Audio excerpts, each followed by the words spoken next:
சரவண ஜோதியே நமோ நம. வாழ்க வையகம், வாழ்க வளமுடன். அனைத்து தமிழ் நெஞ்சங்களுக்கும் கனிவான வணக்கங்கள்.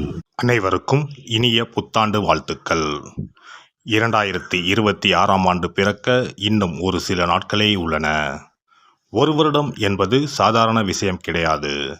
12 மாதங்களில் ஒருவரின் வாழ்க்கை மேலேயும் போகும், சரிந்து கீழேயும் போகும். 12 மாதங்களில் ஒருவரின் வாழ்க்கை தலைகீழாக கூட மாறும். அந்த வகையில் உங்கள் வாழ்க்கையில் என்ன மாதிரியான மாற்றங்கள் எல்லாம் நடக்கும், உங்களுக்கு எதில் ஏற்றம் ஏற்படும், எதில் சறுக்கல் ஏற்படும் என்று சற்று விரிவாக காண்போம். இந்த ஆண்டின் தொடக்கத்தில் கிரகநிலைகள் என எடுத்துக்கொண்டால், குடும்பஸ்தானத்தில் சந்திர பகவானும், சகோதரஸ்தானத்தில் குரு பகவானும், புத்திரஸ்தானத்தில் கேது பகவானும், பாக்கியஸ்தானத்தில் சூரியன், செவ்வாய், புதன், சுக்கிர பகவானும் உள்ளனர். லாபஸ்தானத்தில் ராகு பகவானும் சனி பகவானும் உள்ளனர். குரு பகவான் 5ஆம் பார்வையாக துலாம் ராசியையும், 7ஆம் பார்வையாக தனுசு ராசியையும், 9ஆம் பார்வையாக கும்ப ராசியையும் பார்வையிடுகிறார். சனி பகவான் 3ஆம் பார்வையாக மேச ராசியையும், 7ஆம் பார்வையாக சிம்ம ராசியையும், 10ஆம் பார்வையாக விருச்சிக ராசியையும் பார்வையிடுகிறார். இந்த கிரகங்களின் அமைப்பு மற்றும் பார்வையினால் உங்கள் வாழ்வில் ஏற்படும் சுப மற்றும் அசுப பலன் என்ன என்பதனையும், அசுப பலன் ஏற்படுமாயின் ராசிக்காரர்கள் செய்ய வேண்டிய பரிகாரம் என்ன, வழிபட வேண்டிய தெய்வம் யார் என்பதனை பற்றியும் முழுமையாக காண்போம். பிறக்கப் போகும் இந்த புது வருடம் உங்கள் வாழ்வில் வளமும் நலமும் செல்வ செழிப்பும் பெற்று வாழ்வில் உயரிய நிலையை அடைய எல்லாம் வல்ல எம்பெருமானை வேண்டி விரும்பி கேட்டுக்கொள்கிறேன். எந்த ஒரு விஷயத்திலும் முன்னின்று செயல்படும் சிம்மராசி நண்பர்களே, இந்த வருடம் மனதிற்கு மகிழ்ச்சியான செய்திகள் கிடைக்கும். செய்யும் முயற்சிக்கு உண்டான அனுகூலங்கள் ஏற்படும். குடும்ப உறுப்பினர்களின் கருத்துக்களுக்கு மதிப்பளித்து செயல்படவும். தன வரவுகள் அதிகரிக்கும். மற்றவர்களின் ஆலோசனைகள் சில நேரங்களில் தெளிவினை ஏற்படுத்தும். கணவன் மனைவி இடையே புரிதல் ஏற்படும். குழந்தைகளின் தேவைகளுக்காக சில செலவுகளை செய்ய வேண்டி இருக்கும். சொத்துக்கள் சம்பந்தமாக அனுகூலமான செய்திகள் கிடைக்கும். வழக்கு விஷயங்கள் சாதகமாக முடியும். பலதரப்பட்ட மக்களின் அறிமுகங்கள் ஏற்படும். உடல் சோர்வுகள் நீங்கி புத்துணர்ச்சியுடன் செயல்படுவீர்கள். எதிலும் விழிப்புணர்வுடன் செயல்படுவது தேவையற்ற விரயங்களை குறைக்கும்.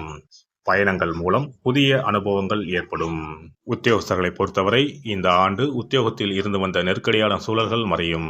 எதிர்பாராத திடீர் பயணங்கள் மூலம் புதிய அனுபவங்கள் கிடைக்கும். திட்டமிட்ட பணிகளை முடிப்பதில் இழுபறியான சூழல் ஏற்படும். சக ஊழியர்கள் மத்தியில் மதிப்புகள் உயரும். எதிர்பார்த்த சில கடன் உதவிகள் கிடைக்கும். வியாபாரிகளை பொறுத்தவரை இந்த ஆண்டு வியாபாரத்தில் இருந்து வந்த தடுமாற்றங்கள் மறையும். மனதளவில் புதிய தன்னம்பிக்கை பிறக்கும். பேச்சுகளில் கவனம் வேண்டும். வியாபாரத்தில் புதிய திட்டங்களை உருவாக்குவீர்கள். பொருட்களை வாடிக்கையாளர்களுக்கு அனுப்பும் பொழுது சற்று கவனத்துடன் செயல்பட வேண்டும். பெண்களை பொறுத்தவரை வெளிநபர்களின் கருத்துக்களால் சில நேரங்களில் மன சஞ்சலங்கள் உருவாகும். குழந்தைகளிடத்தில் விட்டு கொடுத்து செயல்படவும். பூர்வீக சொத்துக்களால் சில விரயங்கள் உண்டாகும். விலை உயர்ந்த பொருட்களின் சேர்க்கை குறித்த எண்ணங்கள் அதிகரிக்கும். அரசியல்வாதிகளை பொறுத்தவரை இந்த ஆண்டு தேவையற்ற அலைச்சல்கள் அதிகரிக்கும். உடன் இருப்பவர்களின் எண்ணங்களை புரிந்து செயல்படுவது நல்லது. மற்றவர்களின் தேவைகளை அறிந்து செயல்படுவீர்கள். விலகிச் சென்றவர்களை சந்திப்பதற்கான சூழல்கள் உருவாகும். தனிப்பட்ட விஷயங்களை பகிர்வதை தவிர்ப்பது நன்மையை தரும். கலைஞர்களை பொறுத்தவரை எதிர்பாராத சில அலைச்சல்கள் உருவாகும். வரவுக்கேற்ப செலவுகளும் ஏற்படும். இருப்பிட மாற்றம் குறித்த எண்ணங்கள் மனதளவில் அதிகரிக்கும். விமர்சன கருத்துக்கள் அவ்வப்போது தோன்றி மறையும். சக கலைஞர்களிடத்தில் விவேகத்தை கையாள்வது நன்மையை தரும். மாணவர்களை பொறுத்தவரை இந்த ஆண்டு கல்வியில் இருந்து வந்த ஆர்வமின்மை குறையும். மனதில் புதிய தேடல்கள் பிறக்கும். விளையாட்டுகளில் திறமைகளை வெளிப்படுத்துவீர்கள். நண்பர்களிடத்தில் ஆடம்பரமான பேச்சுக்களை தவிர்க்கவும். உடல் ஆரோக்கிய பிரச்சனைகள் குறையும். மனதளவில் புதிய நம்பிக்கை பிறக்கும். இந்த வருட கிரக அமைப்புகள் அடிப்படையில் சிம்மராசி அன்பர்களுக்கு மனதளவில் இருந்து வந்த கவலைகள் விலகும். எதிர்பாராத சில பணவரவுகள் உருவாகும். குலதெய்வத்திற்கு தீபம் ஏற்றி வழிபட மனதளவில் இருந்து வந்த சஞ்சலங்கள் நீங்கி செல்வமும் மகிழ்ச்சியும் பெருகும். சிறப்பு தொகுப்பு. புத்தாண்டு அன்று செல்வம் பெருக நாம் என்ன செய்ய வேண்டும் என்பதனை பற்றி காண்போம். புத்தாண்டு அன்று நாம் சில விஷயங்களை செய்வதன் மூலம் வீட்டில் செல்வ செழிப்பும் அதிர்ஷ்டமும் மகாலட்சுமி கடாட்சமும் உண்டாகும். ஆகையால் புத்தாண்டு அன்று அதிர்ஷ்டம் தரக்கூடிய வகையில் சில விஷயங்களை கட்டாயம் செய்ய வேண்டும். இன்னும் சில நாட்களில் 2026ஆம் ஆண்டு பிறக்கப் போகிறது. அதாவது ஜனவரி 1/1/2026 அன்று கோவிலுக்கு செல்வது, தானம் செய்வது, புது ஆடை அணிவது மற்றும் வீட்டிற்கு தேவையான பொருட்களை வாங்குவது என பலவற்றை செய்வதன் மூலம் நற்பலன்களை பெற முடியும். பொதுவாக பெரும்பாலான வீடுகளில் எதிர்மறையான எண்ணங்கள் எப்போதும் இருந்து கொண்டே இருக்கும். இதனால் வீட்டில் அதிர்ஷ்டம் என்பதே இருக்காது. முக்கியமாக குடும்பத்தில் மகிழ்ச்சி என்பதே இருக்காது. இவை அனைத்திற்கும் தீர்வு கடவுள் வழிபாடு ஒன்றே ஆகும். கடவுளுக்கு உரிய பொருட்களை வாங்கி வழிபடுவதன் மூலம் வீட்டில் நேர்மறை ஆற்றல் பெருகி குடும்பத்தில் மகிழ்ச்சியும் செல்வ செழிப்பும் உண்டாகும். புத்தாண்டு அன்று வாங்க வேண்டிய 3 முக்கியமான பொருள்: துளசி இலை, ஏலக்காய், கல்உப்பு. துளசி இலை, ஏலக்காய், கல்உப்பு ஆகிய 3ம் மகாலட்சுமியின் அம்சம். ஆகையால் வருடத்தின் முதல் நாள் அன்று மேற்கூறிய 3 பொருட்களை வாங்குவதன் மூலம் வீட்டில் செல்வ செழிப்பு உண்டாகும். துளசி இலையை வாங்கி வந்து பூஜை அறையில் பெருமாளுக்கும் ஆண்டாளுக்கும் வைத்து வழிபட வேண்டும். அடுத்து ஏலக்காய் வாங்கி வந்து பூஜை அறையில் விளக்கின் அருகில் வைத்து வழிபட வேண்டும். செல்வ செழிப்பு உண்டாக்குவதில் கல்உப்பு முக்கியமான பொருளாகும். ஆகையால் கல்உப்பை வாங்கி கட்டாயமாக பூஜை அறையில் வைத்து வழிபட வேண்டும்.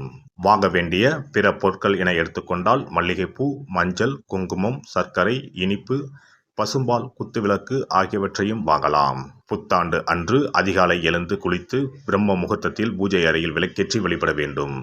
அடுத்து கோவிலுக்கு சென்று அபிஷேக பொருள் வாங்கி கொடுத்து தரிசனம் செய்ய வேண்டும். முக்கியமாக புத்தாண்டு அன்று ஏழை எளியவர்களுக்கு தானம் செய்ய வேண்டும். மேலும் அறுசுவை உணவுகளை சமைத்து கடவுளுக்கு படையலிட்டு வழிபடுவது நல்லது. புத்தாண்டு அன்று பிறருக்கு கடன் தரக்கூடாது. நல்ல நாட்கள் மற்றும் விசேஷ நாட்களில் பிறருக்கு கடன் கொடுப்பதன் மூலம் வீட்டில் அதிர்ஷ்டம் குறையும். ஆகையால் சுப நாட்களில் பிறருக்கு கடன் அளிப்பதை முற்றிலும் தவிர்த்து விடுங்கள். புத்தாண்டில் நமக்கு நன்மைகள் அதிகம் நடைபெற வேண்டும். 2025ஆம் ஆண்டில் சந்தித்த பிரச்சனைகள், துன்பங்கள், போராட்டங்கள், கஷ்டங்கள் ஆகியவற்றில் இருந்து விடுபட வேண்டும் என்பதே அனைவரின் விருப்பம். புத்தாண்டு பிறப்பதற்கு முன் எந்தெந்த பொருட்களை நம்முடைய வீட்டில் இருந்து அகற்ற வேண்டும், இவற்றை வீட்டில் வைத்திருப்பதால் என்னென்ன பாதிப்புகள் ஏற்படும் என்பதையும், இவற்றை அகற்றுவதால் புத்தாண்டில் என்னென்ன நன்மைகளை பெற முடியும் என்பதை பற்றியும் தெரிந்து கொள்வோம். வீட்டில் இருந்து உடைந்த அல்லது சேதமடைந்த பொருட்களை அகற்றுவதால் அதிர்ஷ்டங்கள் ஏற்படுவதில் இருந்து விடுபடலாம். இவைகள் எதிர்மறை ஆற்றல்களை எளிதில் ஏற்கக்கூடியவையாகும்.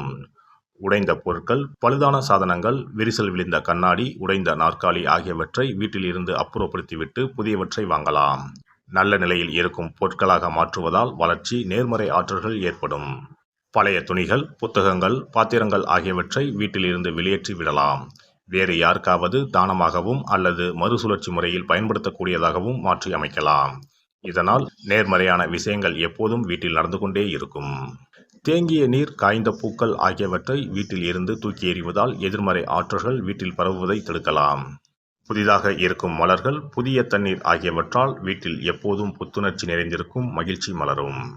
காலாவதியான உணவுப் பொருட்கள், மருந்துகள், அழகு சாதன பொருட்களை வீட்டில் வைத்திருப்பதால் வீட்டில் தேக்க நிலை, எதிர்மறையான சூழல் இருந்து கொண்டே இருக்கும்.